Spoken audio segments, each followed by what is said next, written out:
हम आज भारत के अंतरिक्ष कार्यक्रम में जो हाल की गतिविधियां हुई हैं, उन पर जरा गहराई से बात करेंगे। हाँ। हमारे पास कई स्रोत हैं जो बता रहे हैं कि कैसे अहम तरक्की हुई है और हाँ, कुछ चुनौतियां भी सामने आई हैं। बिल्कुल। तो मकसद ये है कि इन स्रोतों से जो खास बातें हैं उनको समझें और देखें कि भारत अंतरिक्ष में मतलब इस समय क्या खास कर रहा है। बिल्कुल, हम देखेंगे कि भी प्राइवेट सेक्टर का रोल कैसे बदल रहा है और अंतर्राष्ट्रीय स्तर पर क्या चल रहा है, क्या सहयोग है और आगे के लिए क्या बड़े प्लान्स हैं।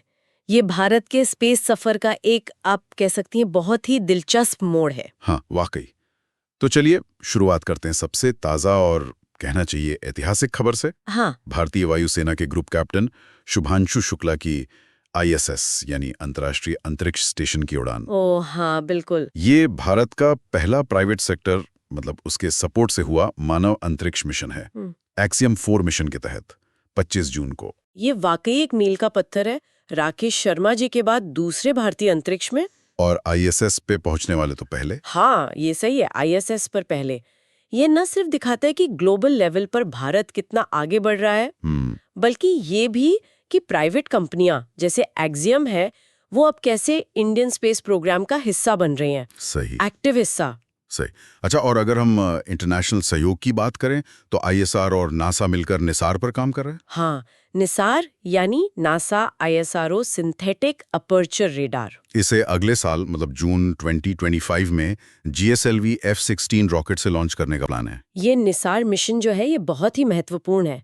इसमें डुअल फ्रीक्वेंसी रेडार टेक्नोलॉजी है। अच्छा। हाँ, जो पृथ्वी की सतह में होने वाले बहुत ही छोटे बदलावों को, आप सोचिए, करीब 1 सेंटीमीटर तक की सटीकता से ट्रैक कर सकेगी। 1 सेंटीमीटर मतलब जैसे ग्लेशियर का पिघलना या जमीन का धंसना। हाँ बिल्कुल, ग्लेशियर पिघलना, लैंड सब्सिडेंस या फिर ज्वालामुखी भूकंप से जुड़ी गतिविधियां, सब कुछ। बाप रे। इससे हमारी जो प्राकृतिक आपदा चेतावनी प्रणालियां हैं ना, उनमें बहुत सुधार होगा।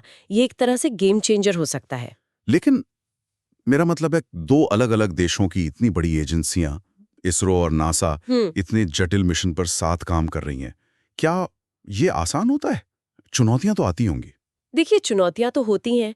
अलग अलग टेक्निकल स्टैंडर्ड्स होते हैं, डेटा शेयरिंग के नियम बनाने पड़ते हैं, फिर दोनों ऑर्गेनाइजेशंस का वर्क कल्चर भी अलग होता है। हाँ, वो तो है। पर निसार यही दिखाता है कि जब बड़े वैज्ञानिक लक्ष्य हों तो दुनिया भर में सहयोग मुमकिन भी है और जरूरी भी।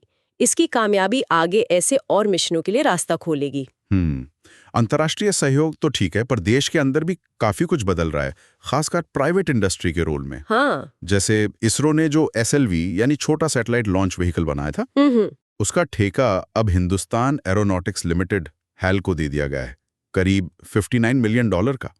ये तो प्राइवेटाइजेशन की तरफ बड़ा कदम लग रहा है। हाँ, ये सिर्फ प्राइवेटाइजेशन नहीं है, ये एक स्ट्रेटेजिक कदम भी है। SSLV का काम इंडस्ट्री को देने से इसरो क्या कर पाएगा? क्या? कि वो अपने रिसोर्सेज गगनयान जैसे जो बड़े और ज्यादा कॉम्प्लेक्स मिशन है उन पर फोकस कर पाएगा। अच्छा। और इंडस्ट्री जो है वो छोटे और मीडियम सैटेलाइट्स के लिए रेगुलर लॉन्च सर्विस देगी, जिसका ग्लोबल मार्केट भी बढ़ रहा है। लेकिन हाँ, ये भी याद रखना होगा कि स्पेस मिशन में सब कुछ हमेशा प्लान के मुताबिक नहीं होता। चुनौतियां आती हैं। हाँ बिल्कुल। जैसे अभी 18 मई को PSLV C61 मिशन था, जो EOS 09 मतलब रीसैट 1B सैटेलाइट ले जा रहा था। हाँ, सुना था। वो एक तकनीकी खराबी की वजह से उड़ान के दौरान ही फेल हो गया। हाँ, वो एक झटका तो था, खासकर PSLV के लिए।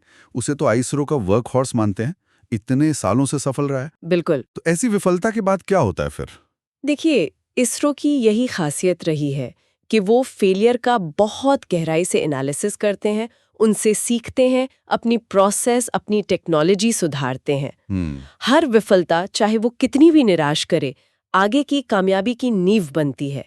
ये इस सफर का हिस्सा है। सही बात है। और अगर भविष्य की तरफ देखें तो प्लान्स तो बहुत ही महत्वाकांक्षी लग रहे हैं। गगनयान कार्यक्रम। हाँ, गगनयान पर काम तेजी से चल रहा है।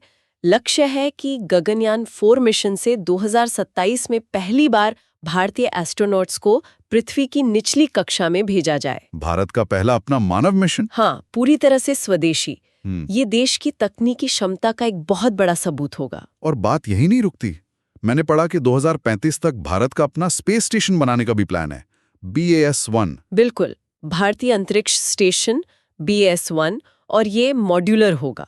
मॉड्यूलर मतलब जिसे टुकड़ों में लॉन्च करके अंतरिक्ष में जोड़ा जाएगा। इससे भविष्य में उसे और बड़ा भी किया जा सकेगा। वाह। BSSLV भारत को उन बहुत कम देशों में शामिल कर देगा जिनकी स्पेस में परमानेंट इंसानी मौजूदगी है।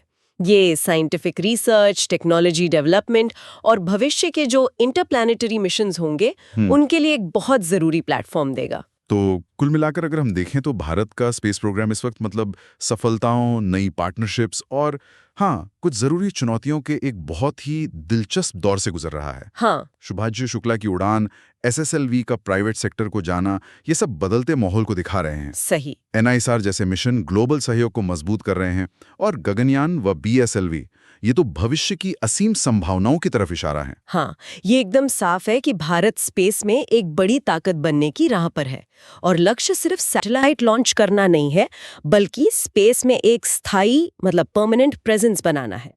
लेकिन सोचने वाली बात यह है, जैसा आपने कहा, एक तरफ PSLV जैसी तकनीकी दिक्कतें आ जाती हैं। हाँ। और दूसरी तरफ गगनयान और अपना स्पेस स्टेशन जैसे इतने विशाल, इतने जटिल लक्ष्य हैं। तो भारत इन तात्कालिक चुनौतियों से निपटते हुए अपने इतने बड़े लॉन्ग टर्म लक्ष्यों को कैसे बैलेंस करेगा? सही सवाल है। और जो ग्लोबल स्पेस कंपटीशन तेजी से बढ़ रहा है, उसमें अपनी बढ़त कैसे बनाए रखेगा? ये आने वाले सालों में देखने वाली सबसे अहम बात होगी।